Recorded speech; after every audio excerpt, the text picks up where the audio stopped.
Welcome to Queernecks, the podcast that puts the yeehaw in y'all means all. I'm your host, Beck.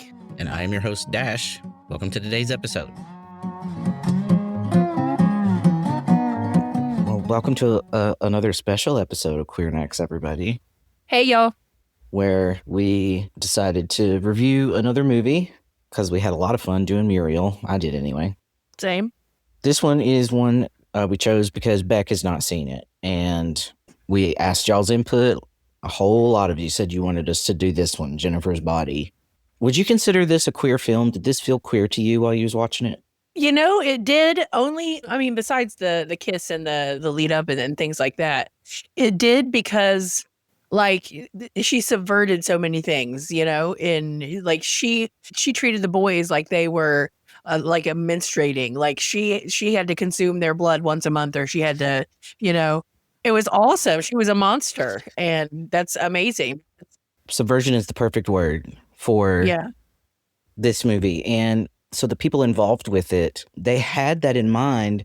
But as we're going through this, we're going to draw a lot of parallels, and there's a lot of metaphors or things that can be allusions. But this movie is an allegory. It's not telling one grand myth, right? She's a specific kind of monster, but she's flawed, and Needy is flawed, right? Because they're kids and they're making mistakes as they go along and learn about themselves. And so one of my favorite things about Jennifer and Needy, and Chip for that matter, is that none of them are just like the perfect paragon of virtue makes the right decision all the time.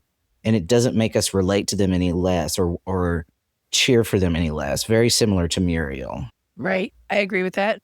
So let's talk production a little bit, because both the writer and director of this movie have a larger oeuvre of other things that they've done. The director, Karen Kasama, is a outspoken feminist director and has also stated her affection for flawed female protagonists, like flawed in the way that male protagonists get to be, and we still, cheer for them. And then Diablo Cody is the writer. She also wrote Juno. She collaborated with Charlize Theron a couple of times on a couple of bizarre movies. She had an interesting career. We could do a whole episode on Diablo Cody. She's a former sex worker. And the dialogue that we see in Jennifer's Body is that was a thing that some people really couldn't get down with when the movie came out because of how ridiculous and stylized it was. Nobody speaks like this. Well, guess what? Succubi aren't real either. I'm so tired of people complaining that characters on TV or movies don't talk like real people. They're not real people, Janet. If you need a real conversation, go find a friend and have one. The strange turns of phrase are so much goes into creating Jennifer as a character. And it's very important that we do that because of what happens to her. Another thing, production-wise, there's the camera. So Karen Kasama really knows what she's doing. She has a very specific lens. And something Jennifer's Body spent all of its time kind of contending with visually was the male gaze in film. So the camera is identified as a character very early, because the very first view we get of it opens, right? It's still credits and everything, and there's a camera low on the ground, and we're tracking right outside of what turns out to be Jennifer's house. Whose perspective was that? That was Needy. So immediately we're instructed that the camera is never the male gaze, and it's reinforced over and over again. But when we're looking at Jennifer, we're looking at her through Needy's eyes. And so when she's sexual, it's a female pleasure-centered kind of sexuality. Right. I love their friendship. It's such just girlhood. And then also the fact that it's called Jennifer's Body, right? What a great title. I agree. I thought about that a lot, about why they named it that, the meaning behind it. And I think it's because that's what she sacrifices. That's the sacrificial item in the film, and that begets all of the other things. Yeah. And it's all so many people see when they look at her. She's reduced to, I forget the theorists. There's a film studies person. It might've been Laura Mulvey, who said that the male gaze reduces women to their fuckable parts. And so, like, they could have called this movie Fuckable Parts, which would have been incredible. But, you know, they couldn't do that. So the next best thing was Jennifer's Body. Just such a great song. Also, the title of the whole song. Yeah, I saw that. I read it somewhere. I didn't get a chance to listen to it. I meant to, but time slips away so quickly. It's so good. That's one of my favorite albums ever. Holes Live Through This. It might be their first album. A lot of that album is about this, right? There's a song called Doll Parts. Courtney Love, who, man, you want to read about a career. She had a really interesting, when she was a baby, her father dosed her with LSD to see what would happen. Oh, wow. Yeah.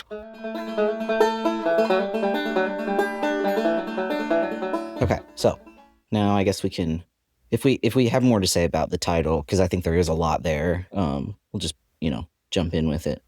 So we open up with Needy. It's a in medias res, right? When they do this structure of story, we open we talked about like the denouement last time when we reviewed Muriel. But did you notice what she was watching on TV? I did not. It's an infomercial for the Gazelle. Oh, yeah. I did see that. Like, I remember that from like the late 80s, early 90s. Yeah. Such a strong choice. Yeah. Anything could have been on that TV, and they picked Tony, what's his face. That's funny. And in particular, they're talking about he's kind of objectifying himself, right? He's talking about like, when I do this movement, I make my buns stronger. And, he jokes with the woman that she can squeeze his buns. And then they're like, no, that would be a totally different kind of television program. They're sort of like directly talking about objectifying or sexualizing someone without their consent. And it's awkward. Like, seeing that on an infomercial, like daytime TV, your grandma is watching that happen. Like, what? That man was crazy. Viewers, if you don't know what we're talking, why do I always call them viewers? Listeners, if you don't know what we're talking about, Google Gazelle. Let me find out what his last name is. Tony. I think it's Porter. Tony Little. Little. I swear which I thought it was doesn't Porter. sound like his real name. But yeah, if you don't know what we're talking about, this was a ridiculous workout machine that a lot of people had in the mid 2000s. And this man who sold it to us was a character. But she's watching this, laying on her bed. We see Needy come to the window then at that point. Yeah, you see her and they show in one shot. Yep. So that's how we know that it was Needy's perspective we had on the outside of the house. And that kind of shot, that frame, that particular mise en scène is going to be reproduced over and over again in this movie. One of the visual themes of Jennifer's Body is like duality, dual perspective. So like one character will be in the foreground on the left side, another character will be in the background on the right side. There's a camera technique called split diopter that makes it so that both of them can be in focus at the same time. That's one of the ways that I shoot my flowers. I didn't know there was a name for it. Yeah. Like for film, it would be like a literal filter or a lens they would put on the front of it. But that sort of makes it so that like we can have our sympathies can be with multiple people in the scene. Like we can care what happens to multiple people. And that sets it up very early that both of these girls and anybody else we meet throughout the film are doing their best, right? Nobody's like out to be evil except for this specific set of douchebags who put all this in motion. The low shoulder group. My friend on Facebook, I think it was Willow, said that they're like low key and actually talented band. Like their music was very like 2005. Like they would have ate it up in the MySpace. Yeah. And so then we start at the beginning. We get some narration, which I had a hard time keeping up with. But the narrator is Needy, but it's Needy from the future, like the current moment. So after everything has gone down, which we find out later means she's not entirely needy anymore. She's also got a piece of this demon in her. So she's something new. She's got a Horcrux. Yeah, that is kind of what. Another theme, which is both visual and rhetorical, like verbal, is introduced at the beginning in this narration because Needy is talking about how nobody escapes basically like this process. And she says, nobody gets off the cross. This cross is a leitmotif that is like we see it over and over and over again. At the beginning, we're introduced to Needy, and she's in this institution, and she's being offered some sort of lunch, and she doesn't want it. She wants Toastums instead, which I like Toastums as well. And she kicks the orderly. Yeah, does she? But she's like, I'm a kicker. Kicker, kicker. It's written in my chart. But they put her in this awful cell, this solitary confinement. And I think they leave her there because she's still there at the end of the movie. But there's a shadow. This is a very visually striking scene. They built that whole thing just for this shot so they could shoot down at her on this cross. Yeah, the X was all through the film. Yeah. Yeah. To me, it felt like crosshairs, the way that like being looked at by someone that you don't want to be looked at, you can't get rid of it, right? It's like a bullseye on you. Right. Well, it shows up several times throughout the film, in various ways. That's one of the notes that I made because I noticed that too. First shot, like, Yeah. the giant X. Did you notice where this fucking movie takes place? I don't know where. Minnesota. No, I didn't catch that. I started laughing because, and I've seen this movie a million times, but she's in the name of this facility is Leech Lake something. And I was like, Leech Lake, that's up the road from here. Yeah. Devil's Kettle is in Minnesota. It's a fake town, but still they chose Minnesota. Which, I know there's a Devil's Hole like that somewhere. But they eventually found out where the water goes, like in like 2016 or something. That's a real thing somewhere. Yeah. Death Valley. There's something called a Devil's Hole in Death Valley. Gotcha. Maybe it's that. I'm not going to read that whole article. Yeah, I read about it before though. Like they showed them dumping the balls and everything down in there. They couldn't figure it out until they got some like GPS equipped stuff, and they followed it that way. That's how they figured it out. And there is something in Scotland called the Strid, which is a sideways river. And if you fall in it, you die. Like you can't, the strongest swimmer in the world can't make it back out because it's a vortex that goes straight down. It's like a mile at least. They don't know how deep it is because they can't get their equipment back after they try to measure it. Oh, wow. And it looks like a stream, just regular old, stream going through the woods. But if you fall in, you're toast. How do I share my screen? Can you see this here? Yeah. I don't know if I can make it bigger. So it just looks like a regular stream. Like a little stream. Yeah. Yep. Like children have gone missing in it, like fucking whole herds of sheep. And this is how fucking gangster they are. The way this would be walled off in America. Right. There's people over here. But yeah, it goes really, really fast, and it's so deep, and it's just the way the water carved it out. And it goes down like a mile? At least, yeah. Wow. It's just a sideways river, and the pressure, the formation of the rocks makes it so that you can't come back up. The downward force, which that is one of the creepiest things I've ever heard of. Right? Nature's full of a creepy shit, but that's up there. Okay, that's the first part or the opening frame of this story. And then we start at the beginning where we get to know the kids in their, innocent state, how they were before all this happened to them. Needy says something interesting, and when she's talking about them, she says, we were our yearbook pictures. And then so we get her perspective again on Jennifer. She's a cheerleader, and there's a pep rally, I'm guessing. That's what this is. Where they're waving at each other? Yeah. Well, she's in the flag corps, so it's something to do with the band. Yeah. I did this experiment one time when I showed this film to one of my classes, and I asked them to describe Jennifer's outfit just from memory. Like, do you remember what she was wearing? Like, describe it to me. And everybody describes it as like a tankini type situation, bare midriff, lots of cleavage, and that is not at all what she is wearing. It's actually fairly conservative. She's fully covered. I think it even has sleeves on it.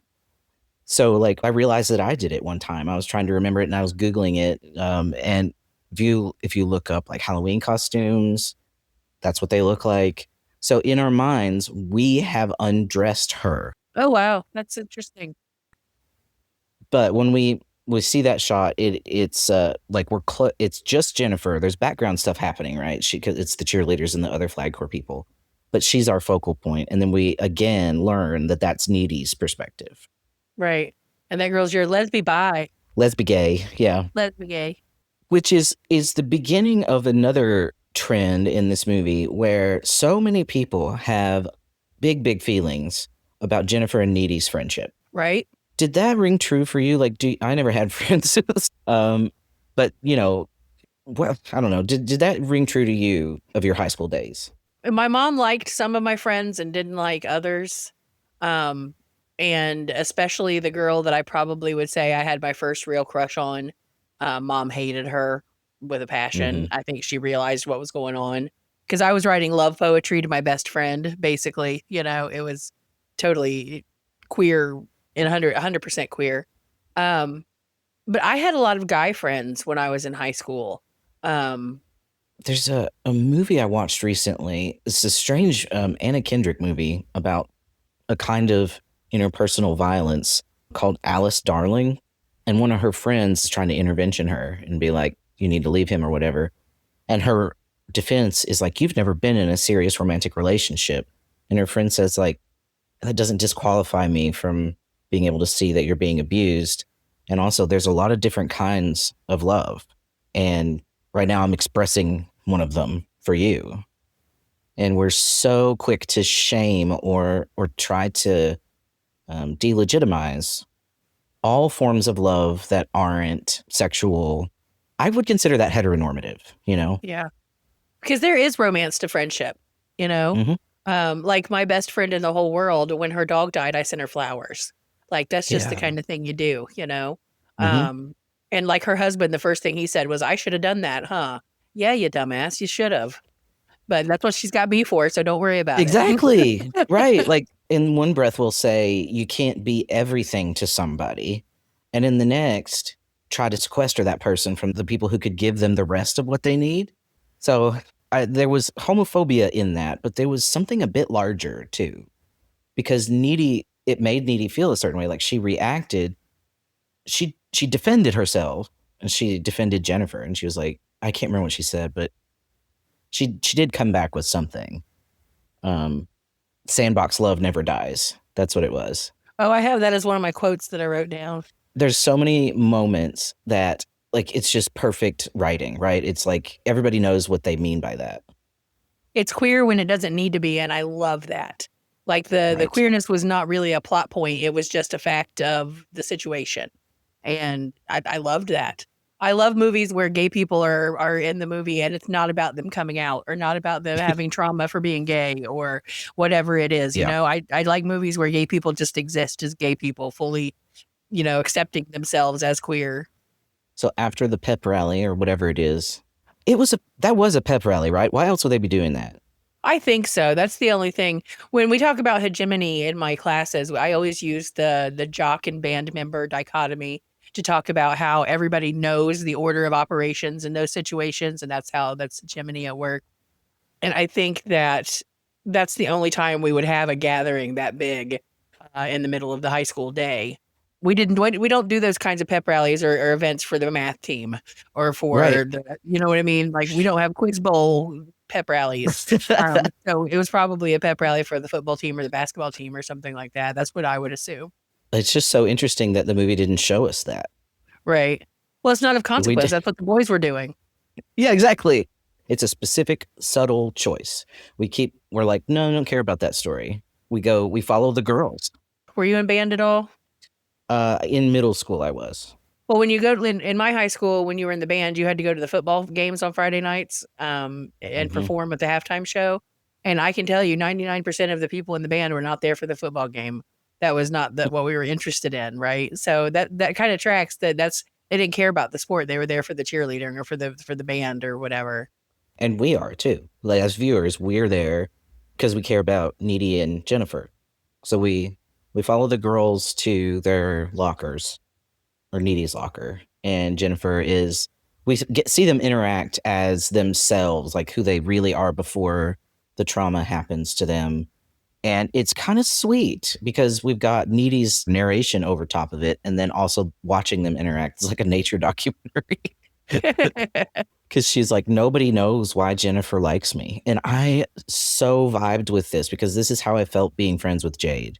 I know nobody could figure out why she hung out with me. But she also, like, she never made me conscious of that. And that's how I feel like Needy and Jennifer, like, yeah, they kind of have a pecking order, right? Jennifer's the queen bee and Needy is like in her orbit. But Jennifer also loves her and likes having her around. And so she asks her to go out with her that night. This is the first time she says cross out Needy. She says, boo. Another X. Yep. But it works, right? Needy changes her mind and decides to go out with Jennifer. Wear something cute. Wear something cute, yeah. And Needy tells us that she knows exactly what that means. Like, don't look like a reject, but don't upstage Jennifer. Right. The style, oh my God, the fashion in this. That puffy jacket that Megan Fox is wearing around and the low-rise jeans, the lip gloss. I think this is the first movie I've ever seen her in because I don't watch like the Transformer movies or the action movies or anything like that. And she's done a lot of those and I just don't watch those. So I think this is the first like where she's been like a main person. So I was really impressed with her performance. Yes, she's good, you know? And this was a heavy lift because Jennifer is such a character. And then what happens to her is so layered.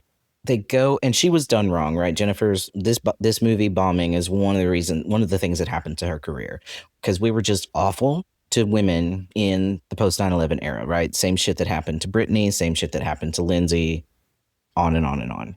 Can you tell me a time when we were not awful to women? No, and I didn't mean to imply that we no longer treat women poorly. But it was a certain kind of career death that happened to teenage girls once we were done with them in Hollywood. Right. I think we do better at that now. You said doo-doo.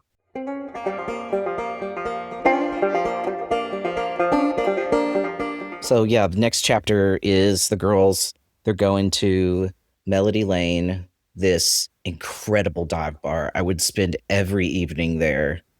Just I loved everything. This is like the womb of this movie, right? This is, or it's kind of its beating heart. Just the Americana kitsch everywhere. These like lampshade flag, American flag things, and who should march through here but Chris Pratt, right? America's biggest tool. And I'm like, of course he's here. He just spawns anywhere this amount of fucking patriotism is vomited into a dive bar. This is just how you get Chris Pratt's. He's like ants and honey. And that's his only scene. And he was not nobody back then. I thought maybe he was a nobody. That's why, because I expected when somebody famous shows up in a movie, you expect them to have a bigger part, you know.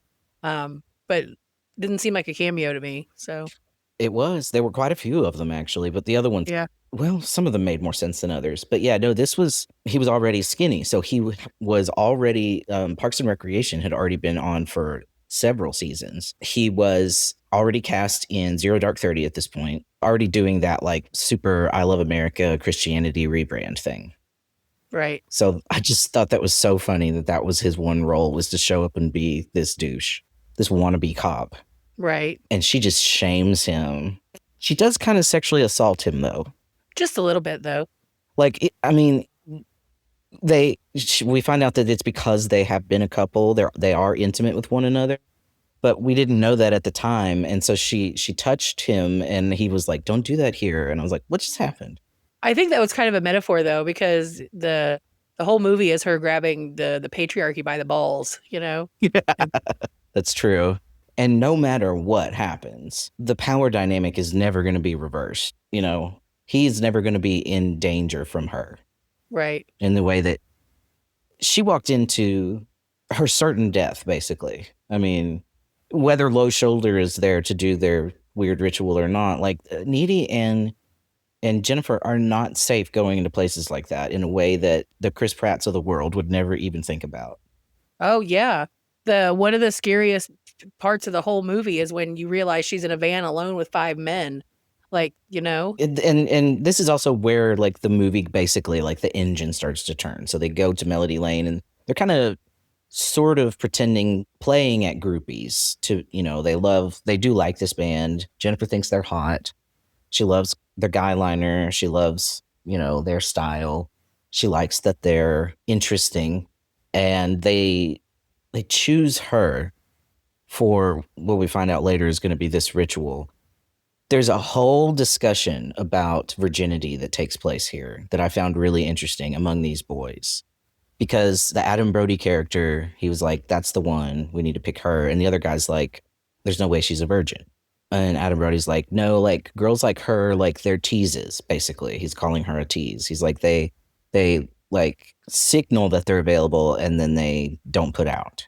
And Needy overhears them. This is a split diopter scene. So Needy's playing, no, it's not, pinball? Something. Skee ball. And she overhears them talking about this. And she decides to turn around and be like, yeah, actually, she is a virgin. She's like trying to defend Jennifer's honor. And that kind of seals the deal. That's what gets Jennifer killed. Right. Purity culture. Needy feeling as though she needs to defend Jennifer's honor against these people who don't even matter, against the patriarchy. Right. That's what these boys represent. And at that moment, this movie became profoundly sad to me. Like, this is a very sad movie. Yeah, I agree. I thought it was really smart that they don't actually tell you what happens to her until later in the movie. She just, whatever happens and formed this thing. The horrors are left to your imagination. Right. She says she's going to get Adam Brody a shot, and she comes back with these twin tower shots because it's a 9/11 tribute. But you got to drink them fast, they'll turn brown. So that is like, they didn't have to do that, right? But in this bar, of all places, like they painted this veneer of patriotism, false commemoration. They were like, we're going to firmly situate that here too. Like they were putting that pin in it. And I really, really loved that because they were basically saying like something's happened to the way we view women's agency under this, post 9/11 American milieu. Right. But Needy intercepts her and she says, those guys are losers. They were talking about whether you were a virgin or not. And Jennifer says, I'm not even a backdoor virgin anymore, which is just the funniest way to say that, like, not only am I a virgin, I'm a nasty freak too. and that's kind of it. Like Jennifer never did really seem fixated on scoring with any of the guys, on actually sleeping with any of them. She wanted to see them entertain her. She wanted to experience their show, bask in their glory. She talked about, being a groupie, but that's more about the performance. Groupies aren't in love with people. They're in love with the spectacle. Yeah, right. When the music starts, and it's a really good song, the whole bar is into it. Jennifer and Needy are standing next to each other, and Jennifer takes Needy's hand, and it's just the sweetest little scene with them both just like enjoying this moment. It's kind of the last moment they have together. Right. Because something starts to happen to Jennifer while this song is playing. I think that we're to believe that they were casting a spell on her with the music. I can see that. Maybe hypnosis, something like that. Yeah, because they imply that when everybody's like falls in love with the song after everything happens. Yeah. And also, I think they set the fire. Like, I think that was supposed to happen. While they're playing this song, an American flag sets fire, or it lights on fire, and the whole bar is ablaze before anybody can do anything, and they're all running around. Needy and Jennifer escape out the bathroom window, and Jennifer is still not right. She falls to the ground. She looks to me like I've seen people be too drunk, or like when somebody suddenly realizes they're drunker than they meant to get, or somebody who's had their drink spiked. That's kind of what this, like, Megan Fox's performance was giving me, which then like makes it even more layered when this guy shows up out of nowhere and forces a drink down her throat, Adam Brody's character, and says, we need to get somewhere safe. Let me get you in my van. And Needy's like, what? Yeah. What's really interesting about that character is that I'm also rewatching Nobody Wants This right now, where he plays a rabbi, same guy with Kristen Bell. And so I'm watching the same guy in two different things, and one he's a devil guy and one he's a rabbi. It's really interesting, the what's the word I'm looking for? the like divergence or like the juxtaposition. I don't know. There we go. Yeah. Yeah. Interestingly, that's a technique they're going to use in this film as well. But yeah, he convinces Jennifer, who's very dazed, and he just says like, "Come on, I should get you in my van." And she says, "Yeah, I want to get in your super cool van." And Needy watches, horror stricken as Jennifer follows this guy. He's kind of dragging her by the hand, and there's just an amazing scene where, again, from Needy's perspective, still seated on the ground, the camera is down low. We're looking into the van door, and Jennifer is sitting there kind of collapsed. Her legs are kind of splayed, and she has this vacant look on her face, but it's also kind of like she almost looks like she could be pleading for help. And she's making eye contact with Needy, and it's just crushing. And at that moment, like whatever happens, it's bad. Yeah. Like I said, that for me, that was one of the more psychologically terrifying moments of the whole film, because you get a girl and put her with 5 creeps in a van, nothing good is going to happen. That's American rape culture in a nutshell.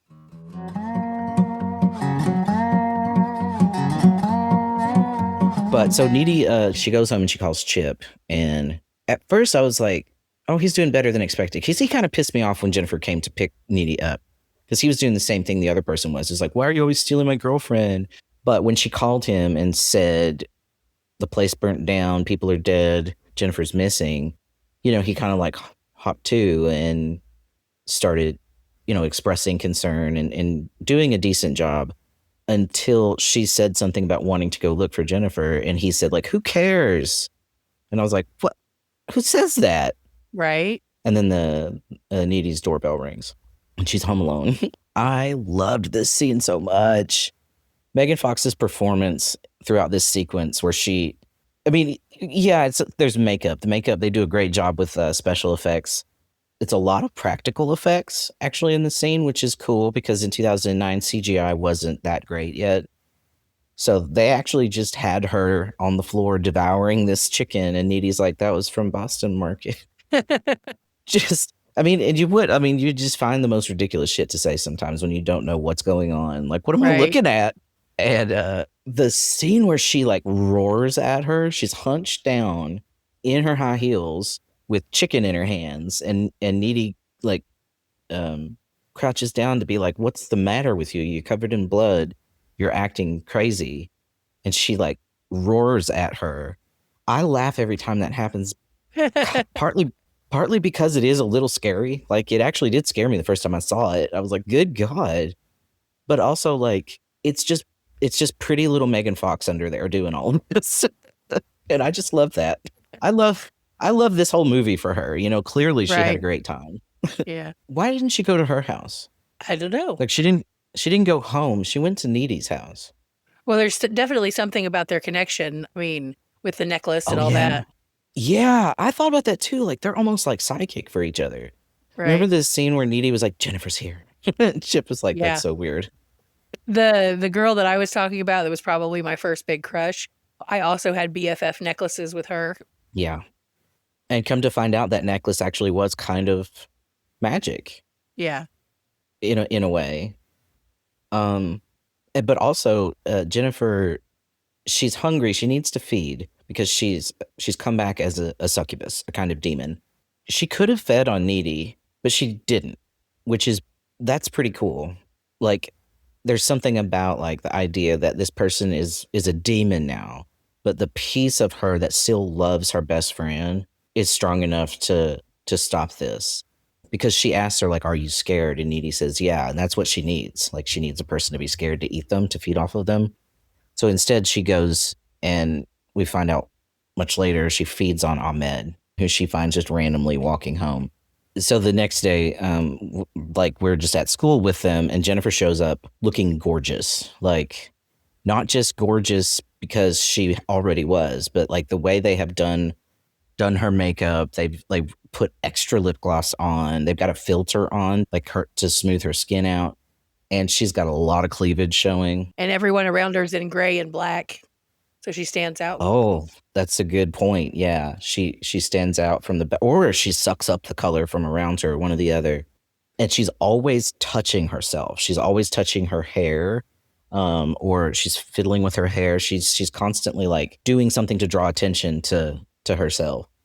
And the thing here's something that's always kind of like just made me wonder about this movie is, since we don't know very much about what their friendship was like before this, the only thing we have to go on that tells us that Jennifer's acting any different is Needy's reaction to her. Because Jennifer's being like really mean and crass about the people dying and the tragedy and stuff. And she just feels too good for anybody to get her down. And Needy is shocked by this. I just don't know if I felt like Jennifer was that good of a person before all of this happened. Oh, I think that she definitely wasn't. I think they gave us lots of clues to that and throughout the movie. Maybe what is more reasonable is that Jennifer would have done what needed to be done to make Needy feel better. That she would have cared how Needy felt about things. Because that's kind of what happened in the bar when Needy said, "Don't fuck with those guys. They're gross losers," and they were talking about your virginity. Jennifer did. She just dropped it immediately and was like, "Oh well, never mind." So maybe Needy is kind of her moral center. Right. This is the day we're introduced to Colin Gray, the emo boy. I really like the idea that the men were afraid. Like the scene where the mom gives him the pepper spray. Like that's classic. That's like the talk that we get, you know? You have to protect yourself. You have to watch out for boys. Every boy will do things. And, you know, as girls, many of us got that talk. But boys, they don't get handed pepper spray. That's just not the way the normal rite of passage. And so that the boys were afraid, that the boys were terrified of something feminine, I think was really interesting, because they really are afraid of the feminine in a lot of ways. Like ask them to buy tampons and no, it's the grossest thing they've ever heard. Right. So they are afraid of the unknown of the vagina and things like that. But to have them actually fear it for their lives, I find that really, it turned the whole thing on its ear for me, I think. You know, the horror genre it does this more than any other genre of constructing this monstrous feminine, like reversing that dynamic. It's often the horror Madonna type of thing, right? It's often not in a feminist context. Barbara Creed wrote a book called The Monstrous Feminine, and there's like the vagina dentata, for instance. Like this is a kind of monstrous femininity that it literally means toothy vagina. Like remember, there's a movie called Teeth that's about this, but like closes on the member and then emasculates. Yeah, has teeth. It grows teeth, and so like the horror has done this before. With it, in this case of Jennifer's only a monster because somebody made her one, right? So yes, she chooses her next victim, and we find out she is on a monthly cycle, like you said. Like it's been a month, and she's sick. She needs to feed again. She chooses this guy, this football player, a jock, and we get to see her kill. This is kind of the only full on, like, we see her do it again, but it's done very differently.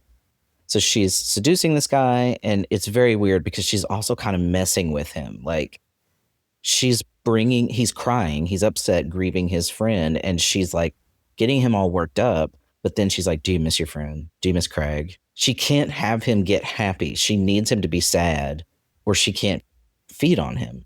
So he was starting to enjoy it, and she's like, "No, I need you to remember." Because at first I was like, "Why is she bringing this up?" But it's not untypical for an animal to play with its meal. You know what I mean? Right. And then all of these animals showed up as she starts seducing him, which was very cool. Yeah. So I can't say I really understood the symbolism of that. I thought that was a little confusing. I was confused by it as well because a lot of them were prey animals. So like, it was like deer eating his carcass and stuff. Yeah. So I thought maybe that was what they were doing. Like instead of predators showing up, because it wasn't like wolves or mountain lions coming to wait for her to kill him so that they could have the leftovers. It was prey. Deer don't eat meat. Right. So I guess I thought of them as sort of identifying with her as somebody who had been prey and is now a predator. taking power. That makes sense. But yeah, it was still kind of like the scene would have been fine without that. Yeah. So also in this scene of like where we learn that it's been a month, we learn that Low Shoulder has gotten super famous, kind of because of the tragedy, which is why I think that it was part of the ritual that they had caused the fire on purpose. And they're donating like, what was it, like 1 or 3% of their proceeds from a song to some undisclosed, And 97% they would keep. which Needy brings up. And I really loved this scene for her because we're re-entering the narrative of heroism. Do you remember after 9/11, it was like the day of, I remember we started calling the people who died in the towers heroes. Right. I remember my biggest memory of that time is how the American flag showed up everywhere overnight. Yeah. Yeah. Like there was this whole like patriot washing thing happening. Yeah. I just remember being like, why does it feel strange to me that we are calling these people heroes instead of victims? It's a good question. It's part of a narrative. And so Needy starts to question this narrative of heroism, about Low Shoulder, about the people who died in the bar. She was like, it was an accident. It was a tragic accident at best, you know. And people try to shut her down. And the one girl who called her lesbian goes, "Shut up. No, they're heroes." And she was like, yeah. Why? What did they do other than survive like the rest of us?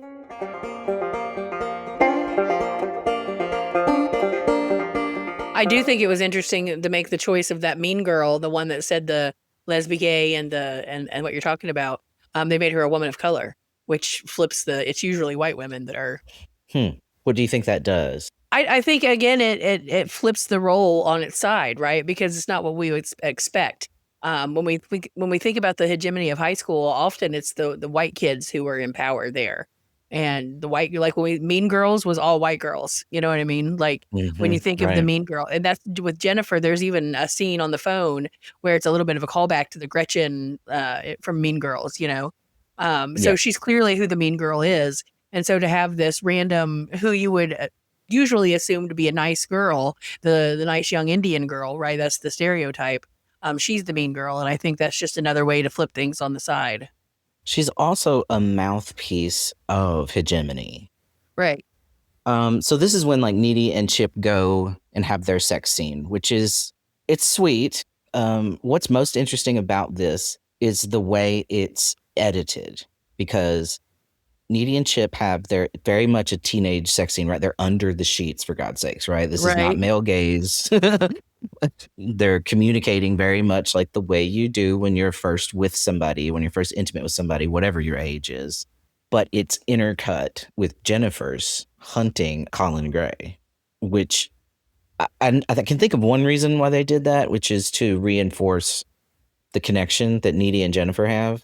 Because Needy starts to experience and then actually see what Jennifer is doing to Colin Gray and what she did to the other guy, the jock. I don't remember his name. Right. Jonas. Right.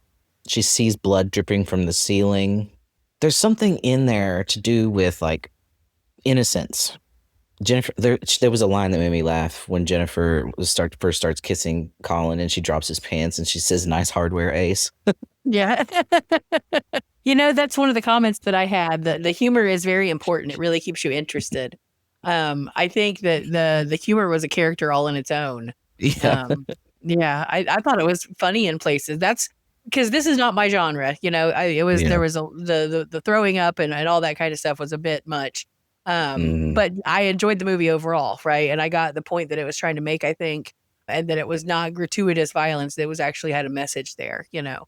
That was the scene I warned you about. I was like, yeah, there's one scene that's going to upset you. Yeah. It was just gross.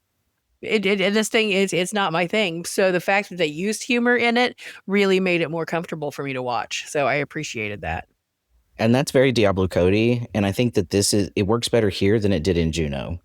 I think this is a better movie than Juno, though. All right, so Needy like freaks out because she has seen Jennifer do this thing. She gets in her car and she leaves. I can't remember what happens next. Oh, she sees her, right? Crossing the street. Yeah, I think so.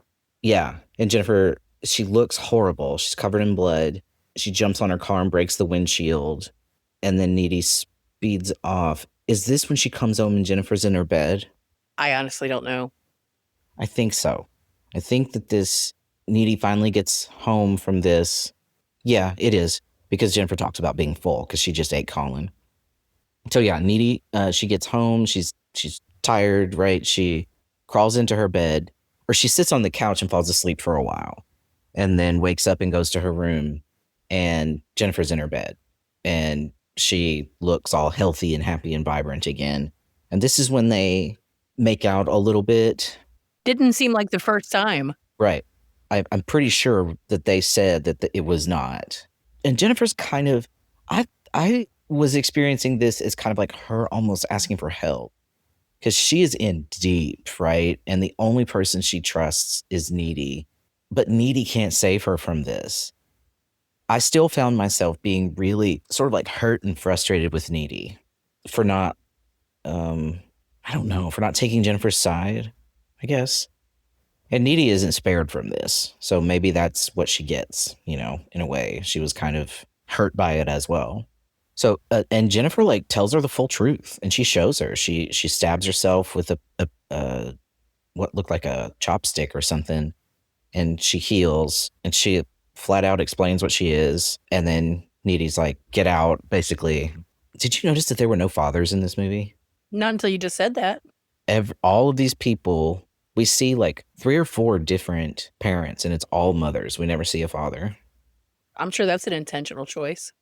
Yeah. That was not non sequitur, but it just occurred to me. At school, the next day, Chip has bought the prom tickets. Needy breaks up with him. She's doing research on the occult. Our school has an occult section in the library. Yeah, it's not big. I love that. And that's a good example of like the way humor also does work, because that's a commentary on the way this genre is often fucking ridiculous. Right. The things kids are allowed to do or get away with or have access to in this genre.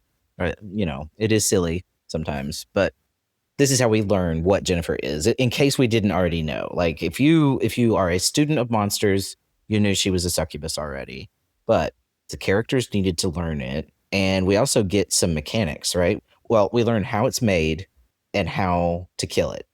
But we also learned what happened to Jennifer. We get the full story. This is what she tells Needy in the bed.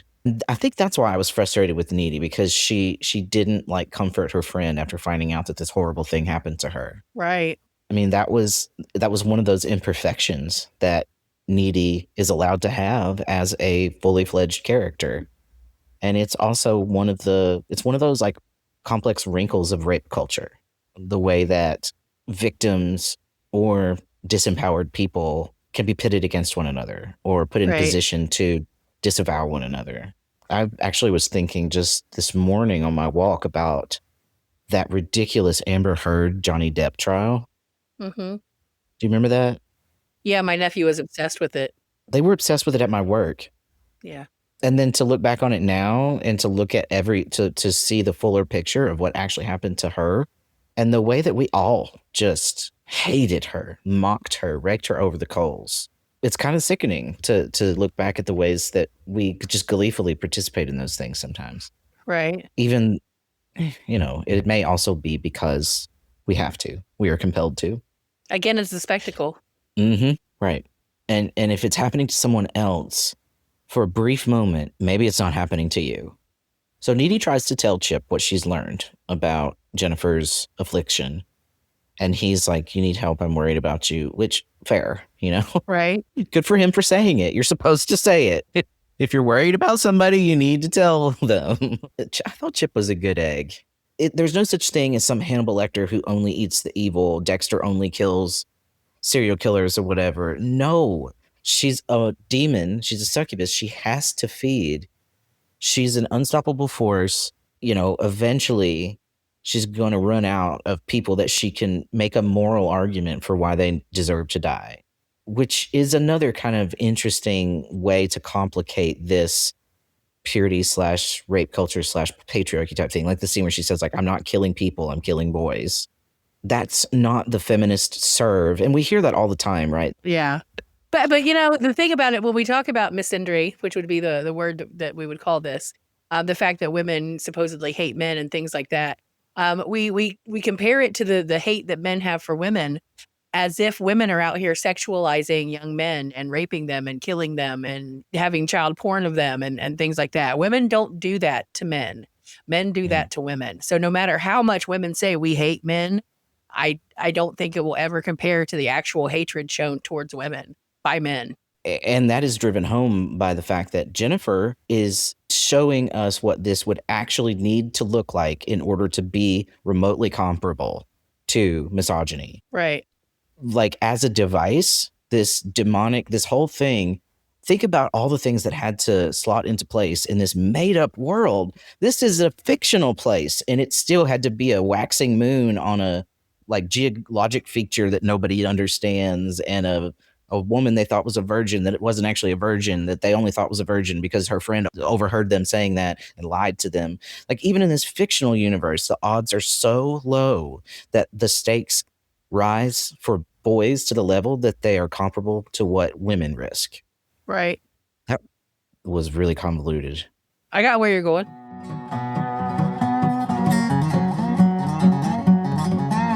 Okay, so Needy convinces Chip or she's trying to convince Chip to stay home from this dance. She's going to be at it so she can watch Jennifer because she thinks the dance is going to be a feeding frenzy, and she's probably right. And we cut to him at home, and he's like flexing in the mirror, getting ready for the dance. And I thought this was a really cool and sweet scene to show us where Chip is developmentally, like who he is, how he participates in the thing that's being criticized here, which is like rape culture and the worst of patriarchy. Because he's just kind of a skinny boy flexing in his mirror at home, and then his mom hands him a can of pink mace. It wasn't just mace. It said like pink lady or something on it. It was very effeminate. He's like, I can take care of myself. And she's like, I don't think so. Like, boys bigger than you have been slaughtered by something. Take this. And he does. And then, like, as luck would have it, on his way to the dance, he is escorted there by the monster itself. Right. Oh, Jennifer chose him. Right? Do you think it had to do with the fact that he had now had sex? Do you think that was like, because I think in a lot of movies, after they have sex, they're vulnerable to the monster or whatever. As long as you're a virgin, you're not so susceptible. And so he had just had sex in that scenario. So I guess he became food. Yeah. He was the corrupted. Yeah, he couldn't be the final girl anymore. But also, Jennifer she chose twice boys who were adjacent to Needy in some way.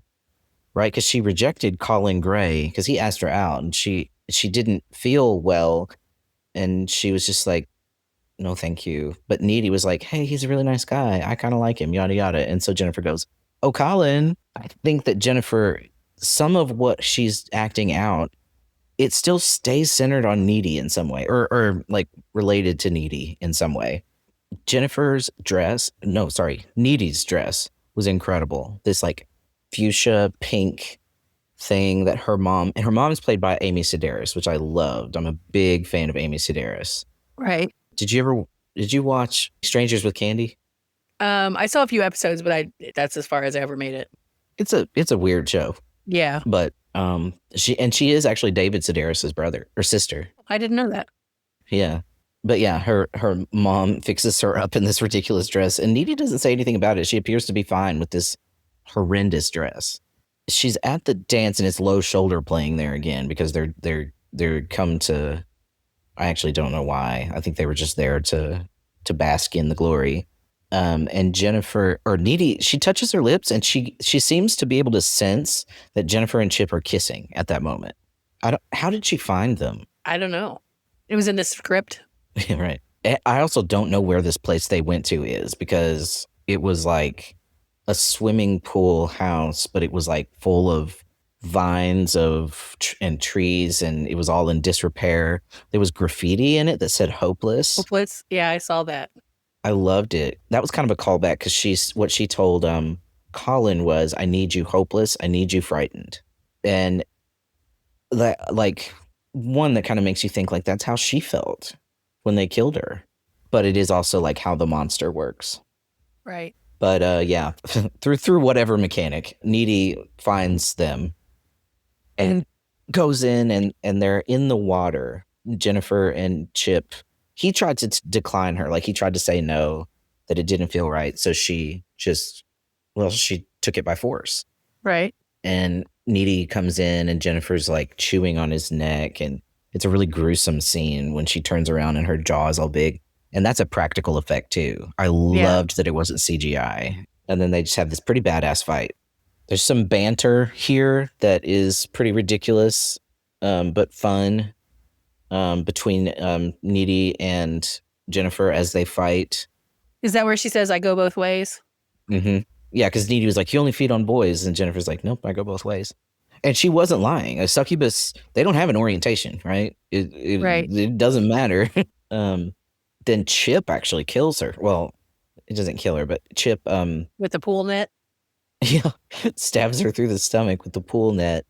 And that's the end of the fight. I guess maybe Jennifer has to go heal, but she just says, do you have a tampon? You seem like you might be plugging. That was so Diablo Cody.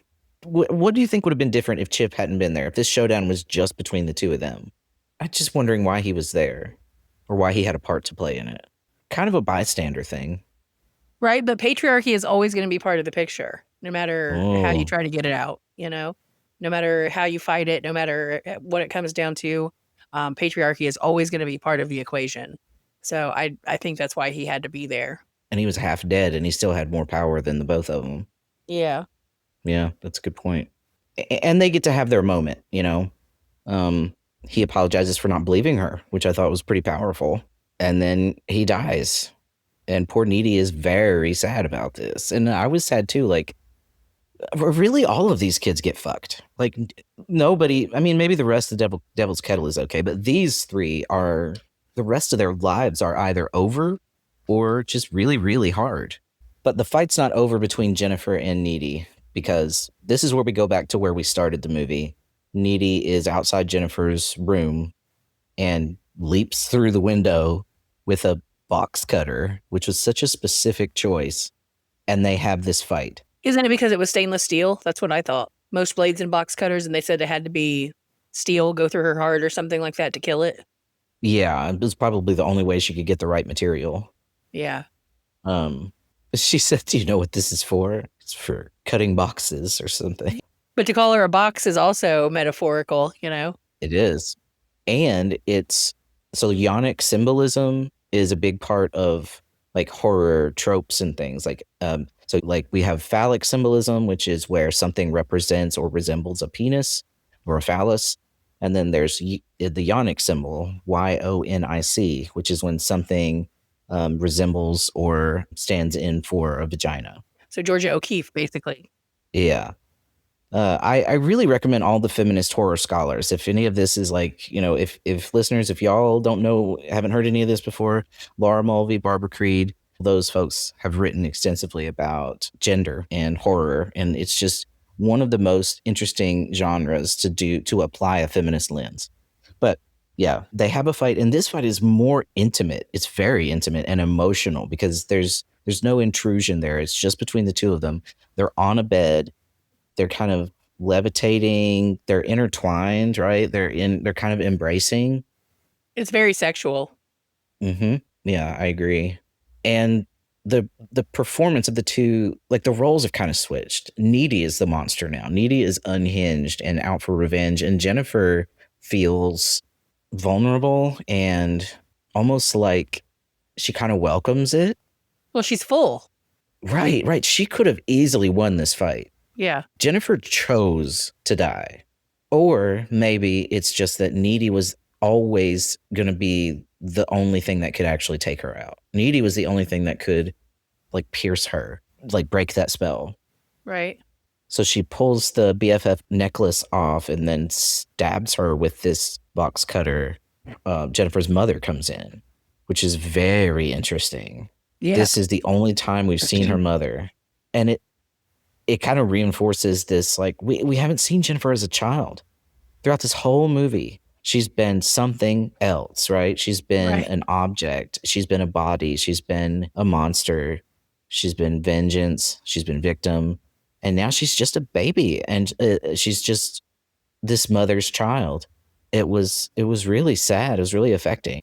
And Needy just lays down. She doesn't try to get away. She's like, okay, yeah, take me wherever you're going to take me. I guess you would be resigned to it. Yeah. Yeah. But during this fight, though, Jennifer bit her Mm-hmm. on the neck, shoulder, something. So this is how we get back to where we first met Needy in the little institution hospital, I guess. And we go back into the room where she had been sitting on this cross, but now she's not. She's levitating above it, which is something that we found out that Jennifer could do. It also makes me think, remember when she said nobody gets off the cross and then she like levitates off of the cross? But she tells us that like she has part of the demon transferred to her because Jennifer bit her, and she uses her powers to escape. And then she goes and she finds there's some balls and the knife that Low Shoulder used to kill Jennifer have washed out from the waterfall, the Devil's Hole. So she picks it up and starts hitchhiking.